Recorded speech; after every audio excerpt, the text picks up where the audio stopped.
അപ്പോൾ ഞാൻ പറഞ്ഞു നിർത്തിയത് ഈ ഒരു ബുക്കിനെ കുറിച്ചാണ്. ഇത് മീഷോയിൽ നിന്ന് വന്നിട്ട് 2 ദിവസമായി. ഞാൻ വീട്ടിലില്ലായിരുന്നു. അപ്പോൾ ഇന്ന് വന്നപ്പോൾ ഞാൻ ഈ ബുക്ക് ഓപ്പൺ ചെയ്തു. ഈ ഒരു ബുക്ക് മേടിക്കാനുള്ള ഏറ്റവും വലിയ റീസൺ എന്ന് പറഞ്ഞത് ആ ബുക്കിൻ്റെ പേരാട്ടോ, can we be strangers again. ഇന്നലകളിലെ ഏറ്റവും പ്രിയപ്പെട്ട പലരും ഇന്ന് നമുക്ക് അപരിചിതരാണ്.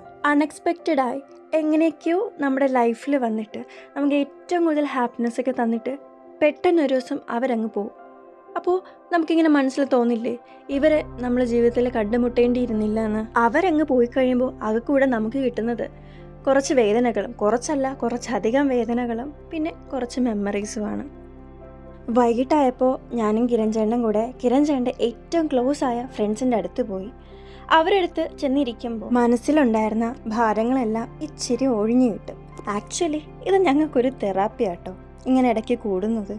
വന്ന് എൻ്റെ ക്ലോസസ്റ്റ് ഫ്രണ്ട്സ് ലിസ്റ്റിൽ ഇവർ മുൻപന്തിയിലാണ്. അപ്പോൾ ഓക്കെ, ബായ്.